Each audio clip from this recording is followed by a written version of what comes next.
안녕하십니까. 영종도 공인중개사 이승환입니다. 오늘은 파주시에 있는 근린주택 경매 사건으로 인사드리겠습니다. 경기도 파주시 문발동에 위치한 근린주택이며 대지면적 84.79평, 건축 연면적이 176.42평, 2014년식이고요. 1층 상가와 원룸 6가구, 투룸 4가구, 3룸 1가구로 구성된 근린주택이 되겠습니다.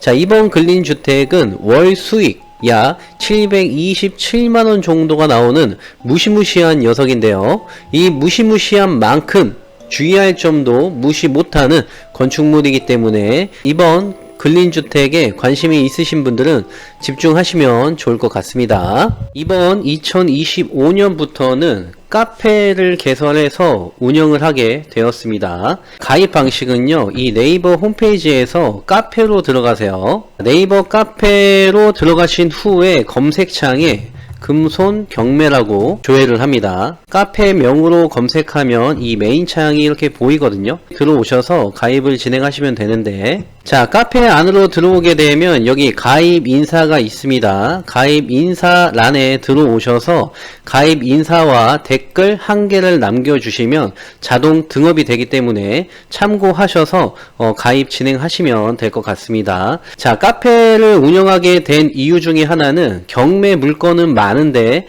모든 물건을 제가 촬영해서 업로드 하기가 힘들기 때문에 카페를 통해서 물건 확인하시고 의뢰해 주시면 되겠습니다.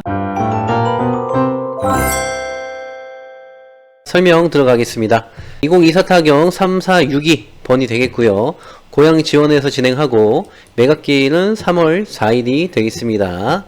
자, 소재지는 경기도 파주시 문발동 600-3번지 근린주택이 되겠고요. 토지 면적과 건물 연면적은 제가 앞서 설명드렸고 감정가가 13억 2천만원 정도 나온 건축물이 되겠습니다. 2회 유찰이 됐기 때문에 반값 가격대까지 떨어진 상황이 되겠고요. 6억 4,700만원대부터 경쟁이 시작입니다. 이번 회차에 들어가실 분들은 10% 보증금이 필요하오니 참고하시면 좋을 것 같고요. 자, 이번 회차가 3회차인데 이 3회차에 들어갈지 말지에 대해서는 주의점을 들어보면 고민이 좀 되실 것 같습니다. 건물의 모습인데요. 제가 현장에 가서 찍은 건물의 외관의 모습인데 제가 건물에 대한 내용을 설명드리기 전에 건축물 대장 한번 훑어보고 오겠습니다. 이번 경매 사건 근린주택이기 때문에 이 건축물 대장에 위반 건축물이 등재가 되어 있는지 위반 건축물이 등재가 안 되어 있는지에 대해서는 꼭 확인이 필요하죠.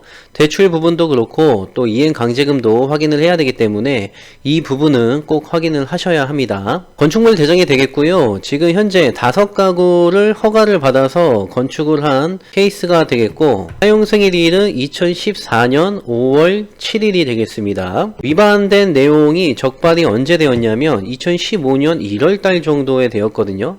그러니까 준공이 되고 나서 임대차 하기 1년도 안 돼서 위반 건축물로 표시가 됐습니다. 위반 내용을 보면요. 자, 1층에 지금 한 가구로 설계를 했는데 2가구가 된 상황이고 그리고 2, 3층 같은 경우에는 원래는 2가구인데 현황은 4가구가 되겠습니다. 그리고 3층 같은 경우에는 옥탑으로 되어 있는데 이 옥탑 부분을 3가구로 중축을 해서 지금 현재는 3가구 현황이 되겠습니다. 보면은 지금 현재 무단대수선을 거의 8가구 정도 한 셈이거든요. 이행강제금은 지자체를 통해서 알아봐야 하겠지만 좀 나오지 않을까 예상을 하고요. 건축물 대장은 보여드렸고 사진으로 다시 돌아왔습니다. 지금 1층 같은 경우에는 상가 하나, 그리고 원룸 하나, 그리고 투룸 하나 요렇게 설정이 되어 있고요. 2층 같은 경우에는 원룸 2개, 그리고 투룸 2가구 이렇게 되어 있습니다. 자, 2층과 3층은 동일하기 때문에 여기도 원룸 2개 그리고 투룸 2개로 동일하게 설계가 되어 있는 거고요. 그리고 4층 같은 경우에는 이 부분, 즉 이 부분이 원래는 없어야 합니다. 자, 임대료를 더 받기 위해서 무단 대수를 통해서 이쪽 부분을 옥상이 아닌 방으로 설계를 한 거예요. 이 부분이 굉장히 중요한 부분입니다. 이 부분 생각하시면서 이번 영상 집중하시면 좋을 것 같고요. 해당 건축물의 주차 대수는 총 5대로 설계가 됐습니다. 자, 1층에 대한 도면인데요. 제가 이 도면을 보기 전까지는 원룸 13가구 정도로 세팅이 되어 있는 줄 알았는데 도면을 한번 발급받아 보니 원룸 6가구, 투룸 4가구, 3룸 1가구로 설정이 되어 있고, 자, 1층에 상가까지 하면은 12가구가 되겠습니다. 1층의 도면인데요. 자, 현관으로 들어오면 여기가 지금 계단이고요. 여기가 주 출입구가 되겠습니다. 자, 주 출입구로 들어오게 되면 자, 현관이 하나 세팅되어 있고 도면상에는 현관이 없지만 현장을 가보면 이쪽에 현관이 구성되어 있습니다. 제가 예측을 해본 바로는 자, 이쪽을 잘라서 원룸을 만들었을 것 같고요. 이렇게 원룸을 만들어서 이 한기호실을 원룸으로 세팅을 했을 것 같고, 기존에 있던 현관은 여기 보면 거실과 주방 그리고 침실 2개 투룸 구조로 임대차를 했을 것으로 예상을 합니다. 2층을 한번 올라가겠습니다. 2층과 3층은 동일한 구조입니다.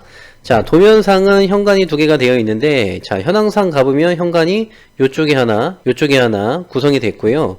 자, 여기도 마찬가지로 요렇게 잘라서 이 2개 호실은 원룸 구조로 활용을 하고 있을 것 같고, 기존에 있던 현관은 투룸 구조로 임대차를 했을 것으로 예상을 합니다. 도면을 살펴봤을 때 이 쪼개기 한 거는 굉장히 많이 보았거든요. 근데 이번 근린주택 같은 경우에는 옥탑방 4층을 주의를 하셔야 됩니다.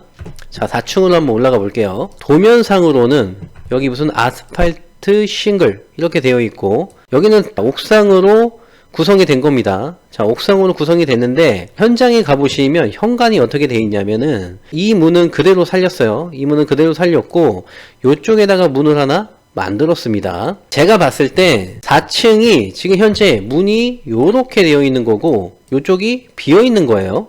근데 지금 현황상 어떻게 해놨을 것 같냐면 이쪽에 문 하나를 달았고 이쪽에 문 하나, 그리고 이렇게 문 하나를 달았습니다. 그러니까 이쪽 같은 경우에는 원룸으로 활용했을 것 같고 이쪽 같은 경우에는 투룸으로 활용을 했을 것 같고요. 오른쪽에 현관 하나만 구성한 거는 여기다가 이제 주인 세대 3룸 구조를 하기 위해서 현관 하나를 만든 것 같습니다. 자, 요거는 제 예상이고 추측이기 때문에 참고만 하시면 좋을 것 같습니다. 중요한 거는 여기가 원래는 옥상인데, 옥상이죠, 옥상인데 옥탑방으로 만들었다는 거예요. 옥탑방 3개 호실을 만들었습니다. 허가를 받지도 않은 무단 대수선을 통해서 중축을 한 셈이죠. 중축을 한 거예요. 중축을. 없던 거를 생기게 한 겁니다. 자, 2, 3층 같은 경우에는 가구 수가 2가구지만 4가구로 쪼개기를 한 거고, 이 옥탑 같은 경우에는 원래는 옥상인데 집을 한 채를 더 만든 거라고 보시면 됩니다. 위반으로 등재가 되어 있기 때문에 나중에 이 부분을 원상 회복을 한다고 해도 굉장한 비용이 많이 들어갈 것 같아요. 그러니까 이 부분을 절대 관가해서는 안 됩니다. 여기는 8가구로 무단 대수선을 했죠. 이 무단 대수선을 했으니 이행강제금이 얼마가 나올지는 모르겠으나 이런 사람도 있겠죠. 나는 이행강제금을 부과하면서 운영하겠다. 자, 이행강제금만 내고 운영을 하겠지 라는 생각으로 들어간다면 추후에 무조건 세금 문제가 생길 수밖에 없습니다. 자, 제가 영상 오른쪽 상단에 이 위반 건축물에 대한 취득세와 그리고 양도세를 정리한 부분을 제가 링크로 걸어 놓을 테니 참고하시면 되겠습니다. 임차인 현황 한번 보겠습니다. 말소기준권리 2014년 6월 3일 최초 전입한 임차인이 2015년 4월 23일 보시면 대항력은 없습니다. 대항력이 없기 때문에 임차인들에 대한 문제는 없어 보이고요. 그런데 대부분 전세 세입자로 들어왔기 때문에 보세요. 방 한 칸짜리는 5,500만원 정도로 들어왔고 방 2칸짜리 같은 경우에는 8,500만원 선에서 들어왔네요. 자, 이분들이 배당을 통해서 배당을 받아가면 너무 좋겠지만 또 배당을 못 받아가는 분들도 생기기 마련이기 때문에 낙찰을 받더라도 이 명도할 때 굉장히 좀 마음적으로 힘듭니다. 자, 그런 부분들 생각하시면서 진행하셨으면 좋을 것 같고요. 보시면 상가 1층 같은 경우에는 보증금 1000만원에 77만원. 제가 후반부에 시세를 설명드리겠지만 여기에 나와 있는 77만원으로 잡았습니다. 대부분 다 전세 세입자 분들이시네요. 외국인 세입자도 있는 것으로 보이고요. 임차인은 이런 현황이고 어쨌거나 대항력은 없기 때문에 낙찰자가 인수되는 것은 없습니다. 자, 등기부 현황도 한번 볼게요. 등기부 같은 경우에도 지금 근저당 밑으로 다 말소되는 권리이기 때문에 걱정할 게 없습니다. 보면은 가압류 지금 3건, 뭐 임차권은 임차권 등기를 한 거고 압류가 또 있고 가압류, 압류하고 가압류가 많네요. 세금을 굉장히 많이 밀린 것 같습니다. 자, 이번 물건은 권리상 하자가 없는 깨끗한 경매 사건이라고 보시면 되겠습니다. 입지 한번 보겠습니다. 자, 우리 해당 물건지는 여기 웅정 5동 행정복지센터 인근에 있는 위치가 되겠고요. 자, 우리 물건지 주변에서 이 웅정 중앙역 보이시나요? GTX A 노선인데 2024년 12월 달부터 개통이 된다고 했는데 이제는 개통이 됐겠죠. 그리고 자유로를 이용할 수 있는 문발 IC가 인근에 있기 때문에 진출입하기가 굉장히 좋더라고요. 그리고 이 신촌 일반산업단지, 자, 문발공단, 뭐 이렇게 보이는데요. 자, 여기에 제가 체크해 드리는 곳이 거의 공장으로 형성이 되어 있기 때문에 임대 수요가 오는 지역이라고 보시면 좋을 것 같고, 앞서 임차인 중에 외국인이 있었는데 이쪽에서 근무하시는 분들이 오지 않았을까라고 생각을 합니다. 그리고 굉장히 유명한 파주 출판 도시가 구성이 되어 있고요. 프리미엄 아울렛도 보이고, 보면은 자, 지도는 다 보실 줄 아니까 아파트와 상가주택 그리고 전원주택, 근생시설들이 굉장히 혼재되어 있는 지역이라 임대 수요가 걱정이 없는 지역이 되겠습니다. 자, 예상 임대 수익표 설명 이어가겠습니다. 1층 상가는 그대로 77만원에 세팅을 했고요. 그리고 원룸 같은 경우에는 6가구고 관리비 포함 45만원으로 설정했습니다. 그리고 투룸 같은 경우에는 70만원으로 설정을 했고요. 그리고 3룸 같은 경우에는 100만원에 설정을 했습니다. 자본금이 모자르신 분들은 전월세로 좀 섞어가면서 운영을 하시면 될 것 같고요. 총 임대 수익이 727만원. 자, 매매가는 역시 지금 최저가 6억 4,800만원으로 설정을 했고요. 신탁대출을 이용하면은 80%까지 대출이 가능합니다. 반공제를 안 하기 때문에 80%까지 가능하고요. 연간 임대료와 연간 대출금을 빼면은 6,224만원이 되는데, 자, 월로 환산하면은 519만원이 나오거든요. 취득세 기타 비용까지 하면은 2천만원 정도 잡으시면 될 것 같고, 예상 수익률은 69%가 나오는 어마무시한 수익률입니다. 자, 여기 매매 호가는 우리 물건이 만약에 매매 호가가 나온다고 하면 12억 7천만원대, 평당 한 1,500만원 정도 선에서 호가로 될 것 같습니다.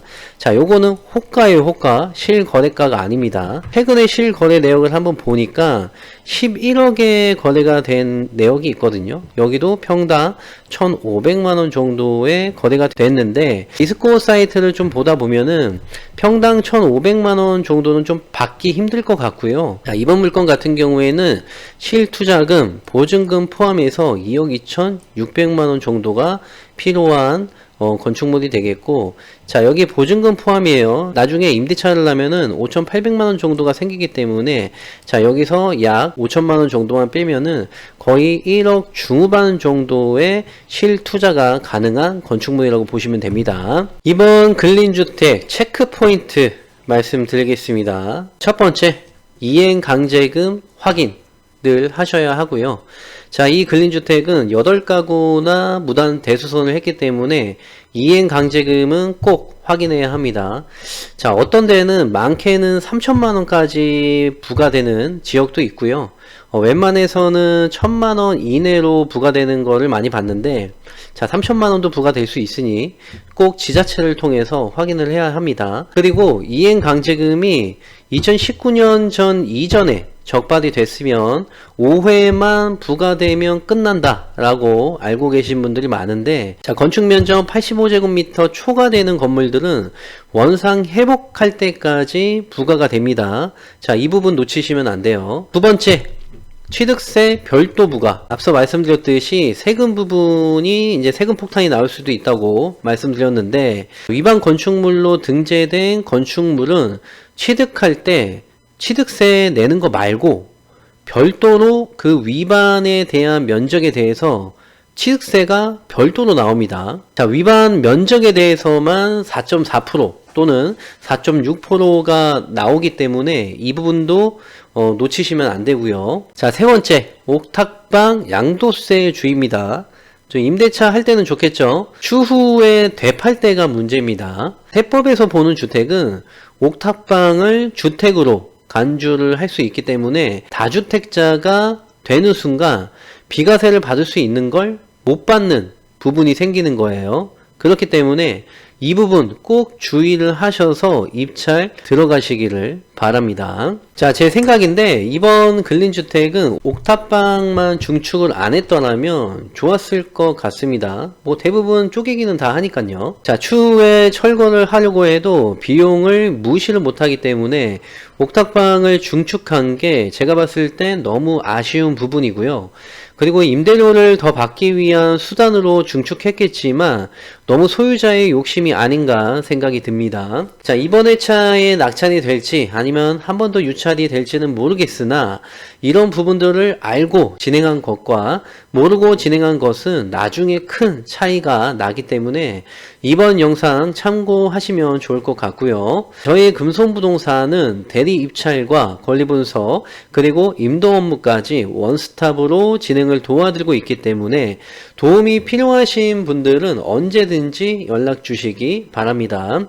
자, 이번 영상도 도움이 되셨다면 구독과 좋아요 감사드리면서 다음 시간에 찾아뵙겠습니다.